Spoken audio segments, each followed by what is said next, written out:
are here in my backyard, and we're here with Rafi and Rebecca, and we're going to look at butterflies and caterpillars and different things that children should know about.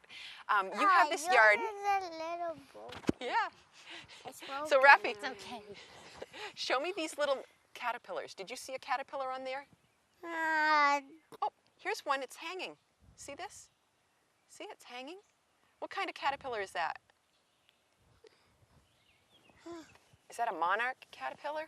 He's hanging. Yeah. So these grew from eggs. Now, did you order eggs, or how do you get this started, Rebecca? We get started every year ordering in eggs. We have several sources that we can order from, and we start out that way. And we have, you can see, we have potted up milkweed. What they mean when they're hanging? What? I mean they're building a cocoon. Oh, you think yet? No, but they do hang. Sooner. They do hang when they Yeah. build a cocoon. They hang just like that. So he's practicing, right? He's like an acrobat. Yeah. Okay, so. So that's how we usually start. Whoa. And these eggs came in actually a week ago on Wednesday.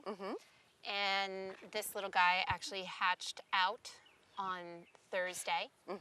So So you can see he's about a week old. Uh-huh. He has a little over another week probably to fell. grow. He'll come out to about the size of my pinky. Look Before, at him now. yeah. And then we'll release them. And what they'll do is they'll fly around the garden, and we have milkweed actually in all our garden beds, and they will lay eggs there. And then those eggs will hatch, and more monarchs will come out, and they'll lay even more eggs. So you were saying that there's a difference between the monarchs that lay eggs early and the monarchs that lay eggs late. So what's the difference there? The difference is What the monarchs kind? that lay eggs early, like these monarchs, once they turn into adult butterflies, they'll actually only live for about 2 weeks. They'll mate, and they'll lay eggs, and they'll basically do their life cycle. Yeah. And then we'll have more monarchs that'll lay eggs, and those monarchs will come out sometime in late August, early September, and they will actually migrate all the way down to Look at this Mexico, guy. Isn't that amazing? and then they will Look at hibernate this there guy. all winter. As and butterflies. As butterflies. They Wow. hibernate as Hey, adults. look They at kind of this go, guy. when you see them dripping from the trees, they're actually hibernating. Bug! I didn't realize, because I thought that that butterflies only lasted for a few days, but they last for weeks and weeks then. Yes. Well, some. Look at It it. depends on the species, because Right. there are some butterflies, I said and cannibal. you do. There are some butterflies and moths that only live 5 days as adults.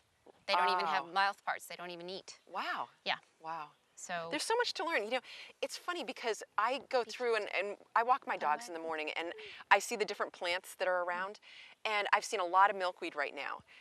And because I knew that we were going to be talking with you, I've been starting to look for more eggs and things like that. And I also watched a little video that showed how the monarch eggs are laid. It's really interesting because it looks like they just kind of like pop them out and they stick right to the underside of the leaf, and that's what you're finding. And so when we look around the gardens and see little eggs, I guess that's what we're seeing. yes. Yeah. Yes, you'll see them on the underside of the leaf, and they'll just be a white little speck. So that we should be careful when we're, oh, be careful of this guy. Oh, gentle, gentle, gentle. Oh, there she is. Yeah. So we should be careful when we go into the fields when there's monarchs laying eggs, because there's a lot of potential there. Because I don't see as many butterflies around as we used to see. Yeah. You know, They're- from what I can see. They're definitely on the decline, and one of the reasons is there isn't enough milkweed, and it has the reputation of being a weed. But I mean, you can see, it's actually lovely. It's this is a tropical milkweed, this Right. one, and they grow well in pots. So I always try to tell people, even if you only have a patio space, Right. this actual planter sits on our patio all year long, and we have monarchs that come and lay eggs on it. They're not afraid of it. Yeah.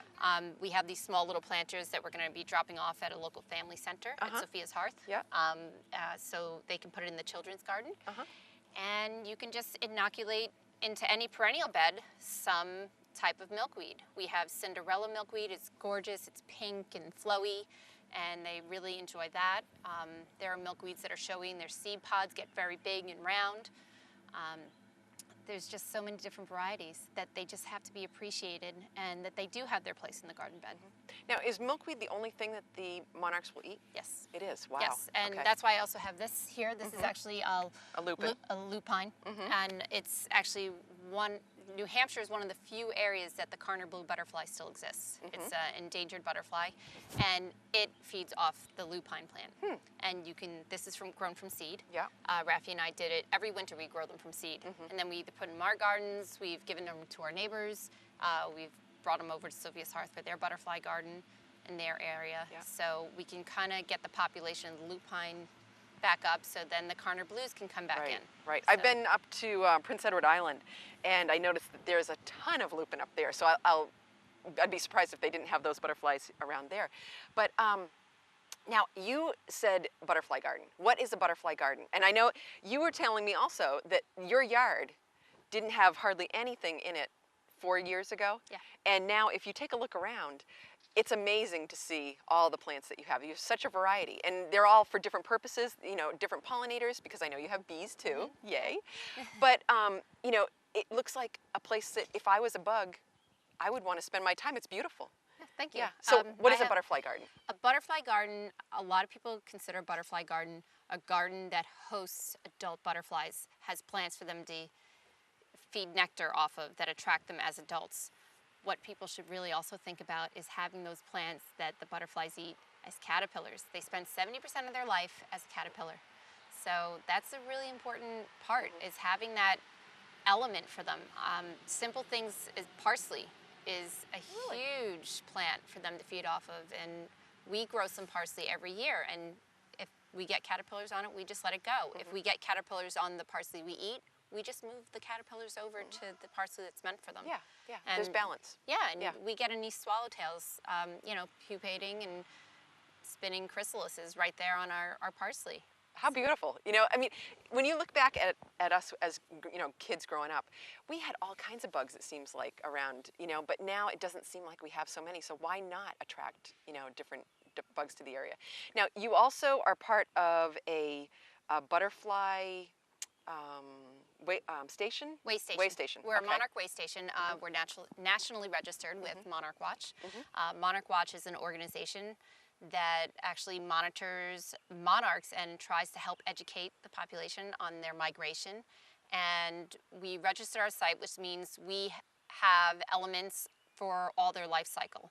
We have shade spots for, they can go down and pupate in, because a monarch isn't going to pupate on the top of the milkweed. Usually Right. what we wind up having, they'll actually come under the rim and pupate down here. Or they'll kind of nestle into another planter, because what we usually do is we have this planter out and we have lantana or something else around them that's more bushy that they'll actually go into and pupate in there. And you also have other elements such as a butterfly house, which people put up a butterfly house and they look in it feverishly hoping to see something, and you might not. But it's having that shade area. Most butterflies come from forest areas into flowery fields, but they actually live in the forest. That's where they're sleeping, that's where their protection is. You also need a water source that's more shallow, just like bees. You want to get a bird bath, you put rocks and stones in it, can be very pretty, and they will feed from that. So it's just looking at all those different elements, and it can be a lot of fun designing it. We designed ours based on Raffi. Yeah, yeah. Well, I like your slide garden, and you know, some of the other little things that you've put into the yard. Let's see. So how would somebody get involved with that kind of thing? Because you're a way station, you're number 5832. So there's a lot of them. Yeah, there's Yeah, a lot of them. yeah. I mean, you go on the site, you can go on the registry, and you can just look at you can look up by state to see, you know, how many other way stations are in New Hampshire. We just installed one at Sophia's Hearth, and we're applying for registration. And it gives you lists of perennials that they suggest you put in for your region. And all probably native to the area, so that Yeah, perennials that are native, that'll Right. survive, that'll do well. And you can have all different levels. You can have your, you know, wispy, you know, your coreopsis, you can have daylilies, you can have primrose. In the fall, you have asters, you have black-eyed Susans, you have Joe Pye weed is just a fantastic butterfly attractor, yeah. as you can see. So, It's like having an airplane go over. I told them not to come.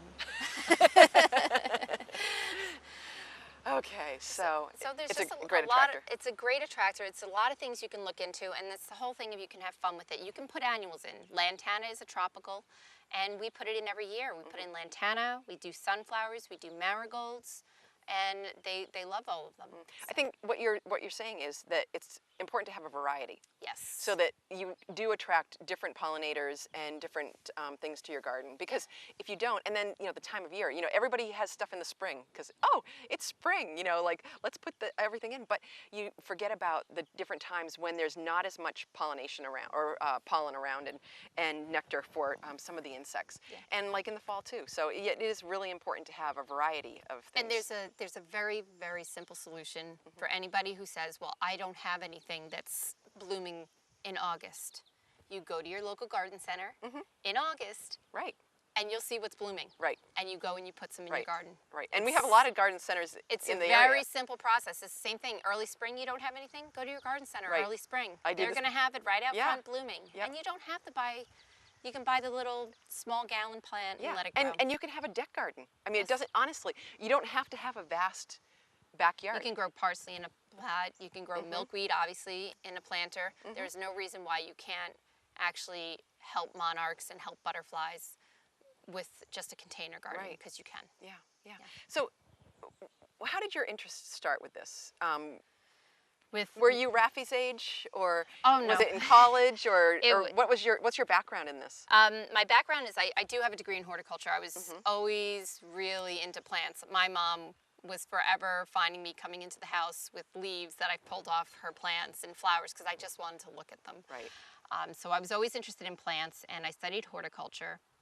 And little did I know, I always had a background in insects and bugs and loving them from when I watched Indiana Jones and the Temple of Dooms. So do you want... Tell me about it. I'll tell you all about it. Yeah. So, because it's kind of Yeah. interesting, And you you know. know what? I have to stand up. I'm getting Okay. old. Oh, wait, let's stand up. Okay. Ah, Woo. Okay. my knees, thank you. Yes. So I want to say I was probably a tween, even though the term didn't exist then. And I watched Indiana Jones and the Temple of Doom. And Indiana and the kid, as they call him, are in that pit where the spikes are coming down and his hat's getting crushed. And their lady friend has to reach in and pull a lever. But there are just all these bugs, and she is freaked out. Yeah. And there was this bug crawling up her that had these long arms, and I was like, what is that thing? I thought it was so cool. And it turns out it was a harlequin beetle. Yeah. And I read about it, and it had these long arms because it hatches out of the ground in the tropics, and it has to crawl to the top of the tree to do its So it's mating. gotta be strong. So it has these long arms to help it get up these just epically high trees. And I said, that is really cool. And the more you read about every insect, you're going to find they all have their little niche. They all have that special little thing that they do. The monarchs migrate, Yeah. and everything, you really just appreciate them. Yeah. So what field guides do you have? I have several field guides, and I want to start out with this. You can get really specific field guides. This one is just for caterpillars, and if I open it up, you can see it just has amazing photography. Wow. That actually I shows would never the think caterpillars. of a book being just on caterpillars, but I mean that is an important stage in their life. Like you said before, they are caterpillars for a long time. Most of the time, most species of Lepidoptera are caterpillars for almost 70% of their lives. Wow. We appreciate them most as adults. Beautiful butterflies, yeah. But you really have to, there are some really interesting looking caterpillars. Some look like bird poop. But they all have a reason. From what I understand, I did a little bit of research on it, but like the really colorful ones are usually the more poisonous ones. Yep. And a lot of times what they do is they eat poisonous plants, and that makes them toxic. Like, yeah, because milkweed, when I was younger, we always used to go out with my grandfather, my great-grandfather, and we would pick the first leaf off the milkweed because that's what you could eat. But the rest of the plant is poisonous. Yes. So what they're doing is they're just filling themselves with toxins. So if a bird does stop by to eat them, it's not going to be so good for the bird. Yes, I they don't know if have- it would kill them, but it would probably give them a really bad stomach It ache. would at least give them a really bad stomach ache, Yeah. and they just tend to stay away from them, and that's where you get mimicry and Mm-hmm. where you have the viceroy butterfly that looks very similar to a monarch butterfly, but it is not poisonous. Oh, wow. So what does that eat? Do you know? Actually, I don't know what the viceroy eats specifically, Uh-huh. but the way I always say how birds think about him, especially dealing with a toddler, is monarch butterflies taste like broccoli, viceroys taste like cookies. Oh, So what a That's viceroy does yeah. is it makes itself look like broccoli. wow.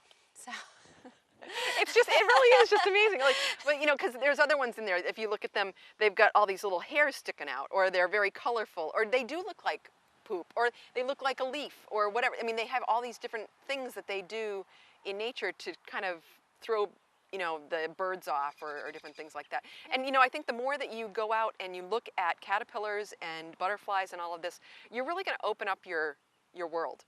yeah, Because I know, as me, again, as being a beekeeper, you know, I used to go by all the flowers and just think they were beautiful. But now I look at them as they have a purpose. They all have different shapes. They all have different things that they bring to the garden. And it's really important. And now I look at everything, and you see so much more once you learn about a lot of this stuff. Yeah. Yeah.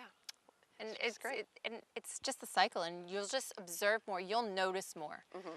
Even beekeeping, I've always noticed bees. I notice them so much more now. I'm so more aware of them and present with them. And it's really amazing. But I do have to say, because I just happened to see one of our little bird friends, Yeah. is that you do also have to deal with the fact that there are some caterpillars you're going to have that are going to be eaten, Right. you know, by your birds. But you're attracting birds back into your yard. Right. So Right. you're It's kind all of, a cycle. yeah, it's creating an environment. And I think that's key, because that's health. You Right. know, to me, that's healthy. Nature keeps itself in check. And that's kind of the system you want. Yeah. Another thing that I really like is that it gets you outdoors. Yes. You know, even though, you know, you don't have to have a weeded garden because, you know, it looks good, but you don't have to have a weeded garden. But the other thing that it also does is it makes you more alert to the fact that you don't need to use pesticides or weed killers and things like that in your gardens, because a lot of those things can affect the pollinators or the birds or anything that is out in nature, because there's a lot of toxins there.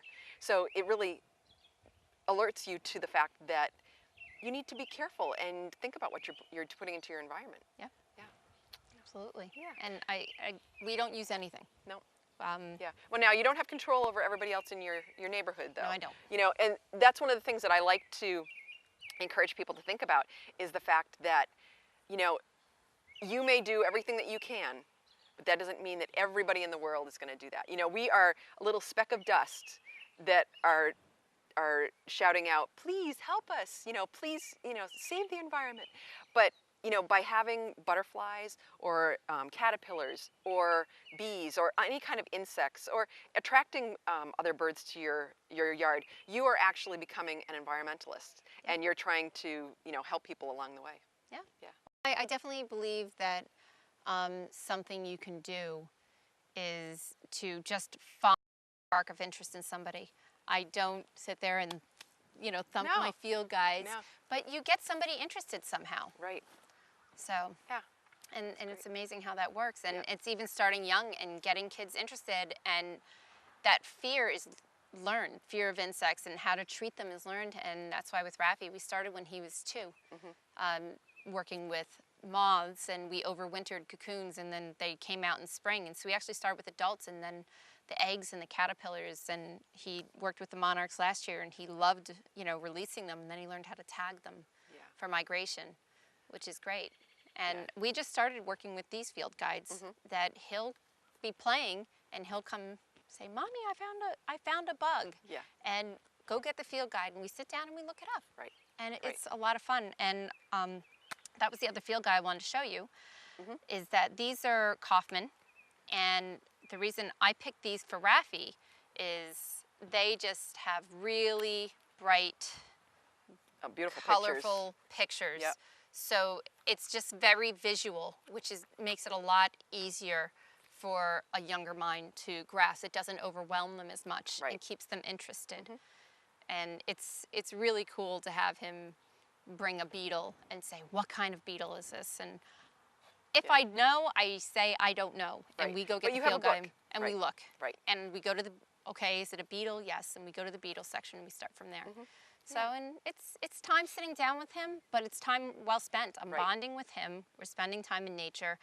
And, you know, we're both learning together, which is really great. A total win-win. Yeah. Yeah. Yeah. That's the way I see So it. is there one thing that you could say to our guests if you thought about what they can do to try to make a difference and try to attract the pollinators?